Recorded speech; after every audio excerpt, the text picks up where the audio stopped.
We're finally back with the London Fashion Week. In this episode, we're going to talk about one of the most talked fashion shows this season. A member of royal family in the front row, and can you guess who it was? We're going to talk about young and up-and-coming London fashion designers and many more brands coming up. I watched every single show, went through all the possible collection that I found on the internet and pulled together that I found interesting. And there's also an episode about New York Fashion Week. If you haven't seen that episode, please go watch. But for now, let's watch London Fashion Week. Let's begin. Let's start with the Burberry. Burberry is celebrating its 170 years anniversary. Daniel Lee is a creative director of Burberry, and before he used to work at Bottega Veneta as a creative director. For this season, he wanted to create something like a day-to-night wardrobe. They literally built a replica of Tower Bridge inside of the venue. If that was not enough, they also designed the whole thing feel like a rainy London day, including a runway which was made look like a wet, rainy, soaked street using a raisin.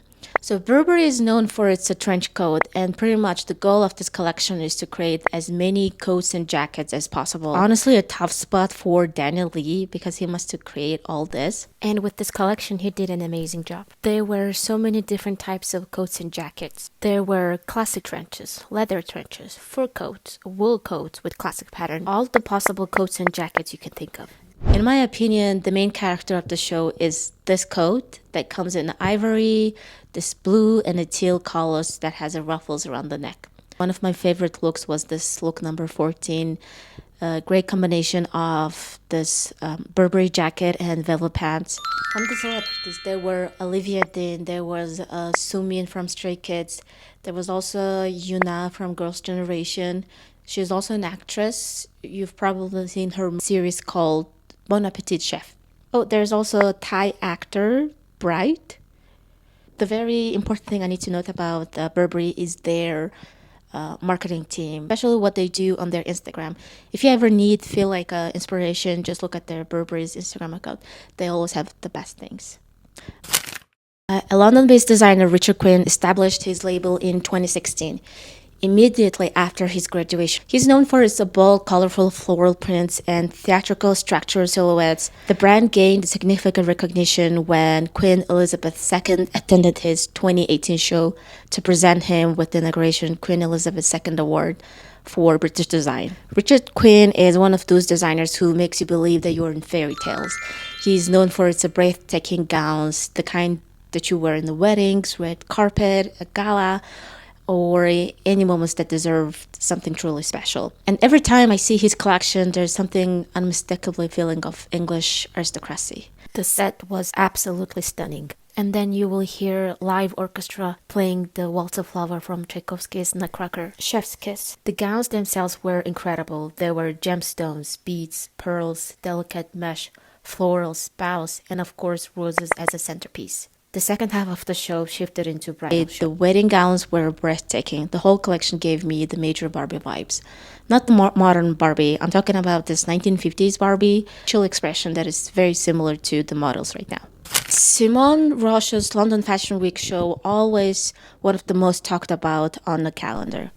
And this season, she made it even more special by revealing two things at once. Alongside with this collection, she also debuted a brand new collaboration with Adidas.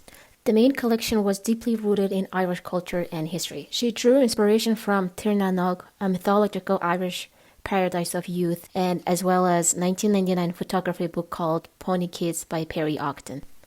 The very first look that opened the show was in total white. The white is a direct reference to the white horse from the Irish mythology from Tir na Nog, the land of eternal youth. In Irish mythology, Tir na Nog is described as a parallel universe where there's no sickness, no aging, and time runs completely differently from our world. And then the final look of the show is also in total white, which brings us back to this timeline, back to our reality. In terms of design, Simone Rocha has really unique DNA.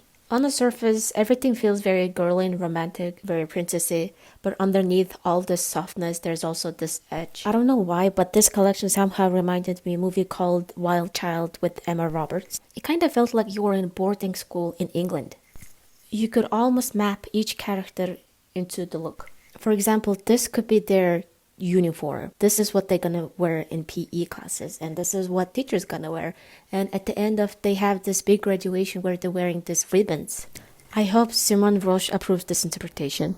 This season is extra special for Erdem because the brand is celebrating its 20th anniversary, and the collection titled as Imaginary Conversation. So who were the inspirations? We have Maria Callas, the legendary opera singer whose voice and style defined the entire era. Radcliffe Hall, the English poet and author The Well of Loneliness. Duke Ellington, the iconic American jazz composer and pianist. And Maria North, English botanical artist who traveled the world. Erdem said himself that this collection is a mix and mash of everyone who has inspired him over the past 20 years. This feels like a perfect way to remark this milestone. Smith. He won Karl Lagerfeld Award last year's LVMH prize. The Karl Lagerfeld Prize is a prestigious award under LVMH for young fashion designers, honoring the late designer. The price is 200,000 euros and a one-year mentorship from LVMH experts. His uniqueness is that he turns sketches into 3D version of the clothes. He's known for drawings on dresses where he uses a fabric applique and precise pattern cutting to bring sketches to life. But there's also this brand called Trexley. Daniel Del Valle is a Spanish artist and designer who goes by Trexley. He's a completely self-taught. He holds a day job as a florist, and this season he made a very first runway debut at London Fashion Week. And the collection is titled Narcissist. Let's talk about Tolu Cooker. She is a British Nigerian designer who founded her brand in 2021. She is also LVMH's 25 finalist. What nobody saw coming was that King Charles III was on the front row. When Tolu first started her brand, one of the very first things she did was to sign up for a course run by King's Trust, which is King Charles' own charity supporting young people. The collection is called Survivor's Remorse, and it's all about moving between two very different worlds. The West London estate where she grew up and the high-end world of luxury fashion. And I really liked the part where at the end of the video show, the models just started dancing. Alright, that was it for London Fashion Week. If you watched this episode till the end, please like this video. I'll see you guys next week for I will see you guys next week for Milan's Fashion Week, and the week after that is Paris Fashion Week. I hope you guys like the series, and bye-bye.